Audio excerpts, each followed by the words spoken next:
Pernah ngerasa belajar manajemen itu ribet dan membosankan? Tapi kadang, teori yang bikin ngantuk itu justru bisa menyelamatkan hidup, seperti yang terjadi pada Anya, gadis 24 tahun yang hampir menghancurkan bisnis keluarganya. Sampai sebuah buku tua mengubah segalanya. Selamat datang di channel ini. Di sini kita belajar manajemen dengan cara yang lebih menyenangkan, bukan teori kaku, tapi lewat cerita-cerita hidup nyata seperti kisah Anya. Kalau kalian suka belajar dengan cara yang ringan dan menarik seperti ini, jangan lupa like, komen, dan subscribe ya.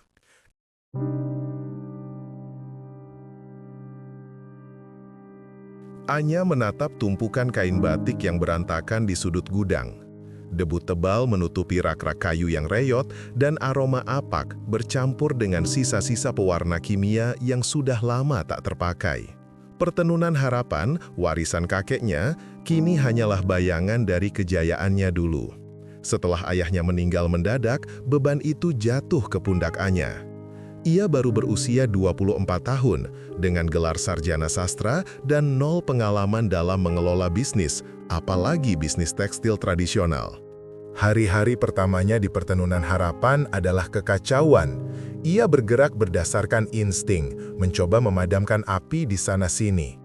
Ketika seorang pelanggan mengeluh tentang kualitas kain, Anya buru-buru memarahi pekerja bagian produksi.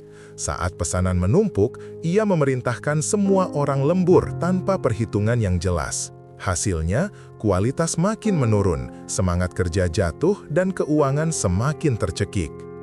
Pak Slamet, kepala penenun yang sudah mengabdi puluhan tahun, sering menggelengkan kepala.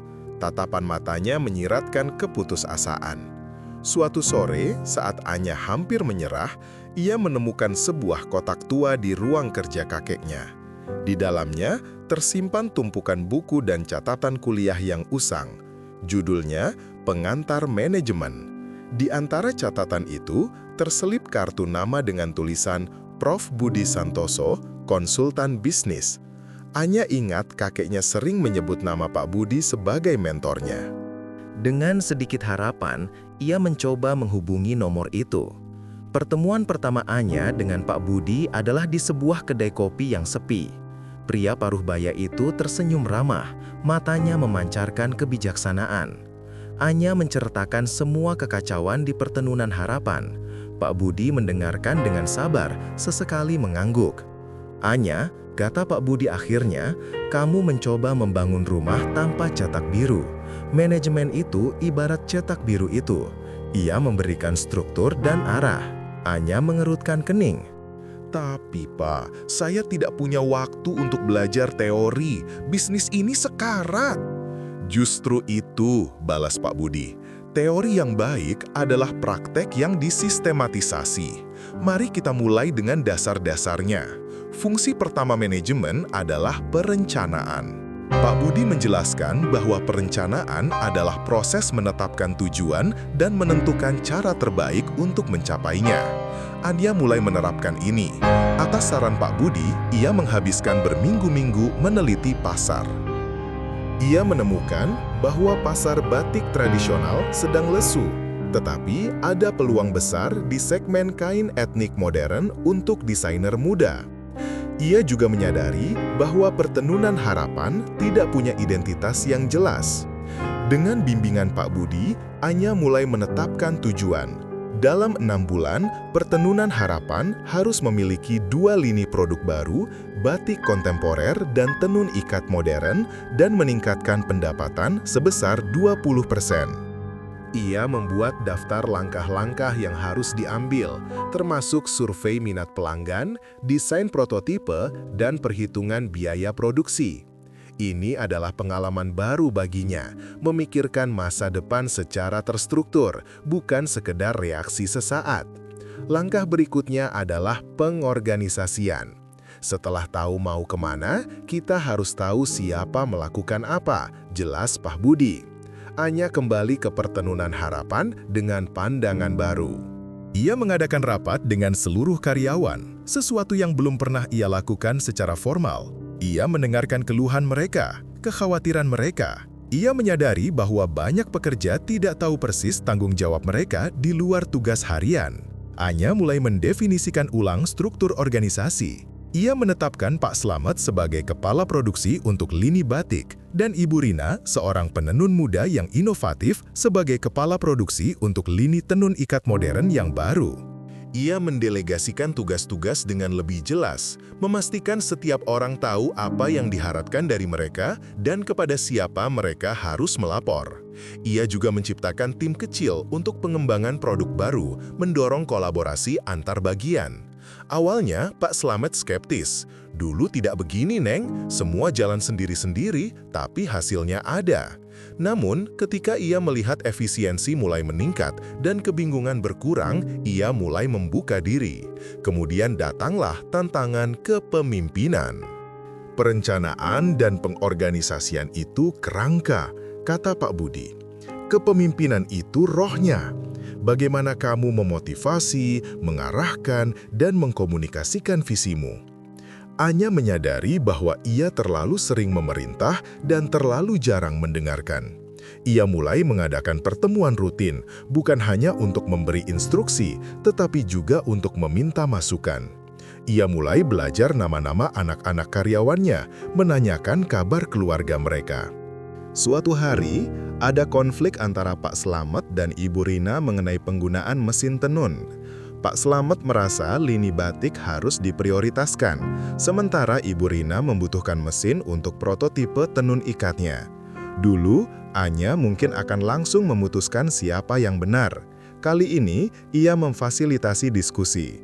Ia meminta keduanya memaparkan argumen mereka, mencari solusi bersama.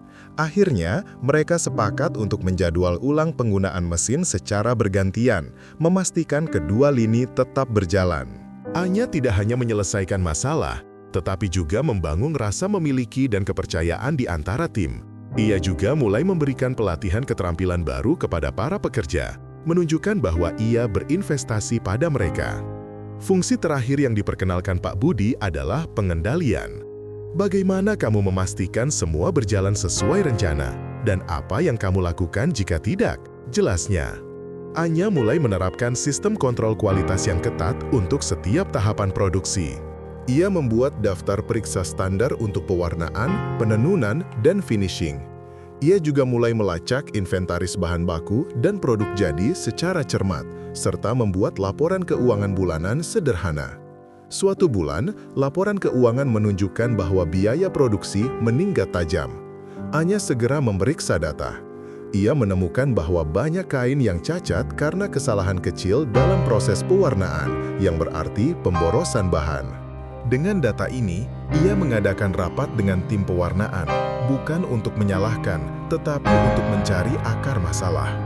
Mereka menemukan bahwa salah satu pekerja baru belum sepenuhnya menguasai teknik pencampuran warna. Anya segera mengatur pelatihan tambahan dan menetapkan Pak Slamet untuk mengawasi proses tersebut lebih ketat. Dalam sebulan, tingkat cacat menurun drastis dan biaya produksi kembali stabil. Pertenunan harapan mulai menunjukkan tanda-tanda kebangkitan. Lini produk baru mendapatkan respons positif dari pasar. Pesanan mulai berdatangan dan semangat kerja karyawan meningkat. Namun, tantangan terbesar datang saat mereka menerima pesanan besar dari sebuah butik fashion ternama di Jakarta. Jumlahnya sangat besar, dengan desain yang rumit dan tenggat waktu yang sangat ketat. Ini akan menjadi ujian sesungguhnya, Anya, kata Pak Budi melalui telepon. Ingat semua yang sudah kita pelajari. Perencanaan yang matang, organisasi yang efisien, kepemimpinan yang kuat, dan pengendalian yang ketat. Anya segera merencanakan seluruh proses produksi. Ia memecar pesanan besar itu menjadi beberapa bagian kecil yang dapat dikelola. Ia membuat jadwal produksi yang detail, mengalokasikan sumber daya secara hati-hati, dan menetapkan target harian untuk setiap tim. Dalam fase pengorganisasian, ia menugaskan Pak Slamet untuk mengawasi kualitas batik dan Ibu Rina untuk tenun ikat. Ia juga menunjuk seorang koordinator khusus untuk memantau pengiriman bahan baku dan koordinasi dengan butik. Namun, di tengah proses produksi, salah satu mesin tenun utama tiba-tiba rusak. Panik melanda. Beberapa pekerja mulai khawatir mereka tidak akan bisa menyelesaikan pesanan tepat waktu. Ini adalah krisis yang sesungguhnya. Anya menarik nafas dalam-dalam. Ia ingat pelajaran tentang pengambilan keputusan. Ia tidak panik. Ia segera mengumpulkan Pak Slamet, Ibu Rina, dan teknisi mesin. Ia meminta mereka menganalisis masalah, mengevaluasi opsi yang ada. Apakah harus memperbaiki mesin? Berapa lama? Menyewa mesin lain? Berapa biayanya? Atau mengalihkan sebagian produksi ke mitra lain? Bagaimana dengan kualitas? Setelah diskusi singkat, mereka memutuskan untuk mencoba memperbaiki mesin sambil secara bersamaan mengalihkan sebagian kecil produksi ke sebuah bengkel tenun kecil di desa tetangga yang dikenal memiliki standar kualitas yang baik. Setelah semua persiapan selesai, barang tenun akhirnya dapat dicetak dengan limbah cair yang lebih sedikit. Anya memimpin tim dengan tenang, memberikan instruksi yang jelas, dan meyakinkan para pekerja bahwa mereka bisa melewati ini bersama. Ia bahkan ikut begadang beberapa malam untuk membantu menyelesaikan bagian-bagian yang tertunda. Berkat perencanaan yang detail, pembagian tugas yang jelas, kepemimpinan yang tenang, dan sistem pengendalian yang terus memantau kemajuan, pesanan besar itu akhirnya selesai tepat waktu, bahkan dengan kualitas yang sangat memuaskan. Butik di Jakarta sangat terkesan dan langsung menawarkan kontrak jangka panjang. Pertenunan harapan tidak hanya selamat, tetapi juga berkembang pesat. Anya, yang dulu adalah seorang mahasiswi sastra yang kebingungan, kini telah menjadi manajer yang cakap dan dihormati. Ia sering kembali menatap catatan kuliah kakeknya, pengantar manajemen. Ia tersenyum. Dulu, itu hanyalah deretan teori. Kini, ia tahu bahwa setiap bab, setiap fungsi adalah kunci yang membuka potensi, mengubah kekacauan menjadi harmoni, dan melestarikan warisan yang hampir runtuh. Ia telah belajar bahwa manajemen bukanlah sekadar ilmu, melainkan seni kepemimpinan yang nyata yang dijalankan dengan hati dan pikiran. Itulah perjalanan Anya dari mahasiswi sastra yang bingung menjadi manajer yang berhasil menyelamatkan warisan keluarganya. Ia menemukan bahwa manajemen bukan hanya teori, tapi seni mengubah kekacauan menjadi harmoni. Kalau kalian jadi Anya, bagian manajemen mana yang paling sulit buat kalian? Perencanaan, pengorganisasian, kepemimpinan, atau pengendalian? Tulis di kolom komentar, aku pengen baca.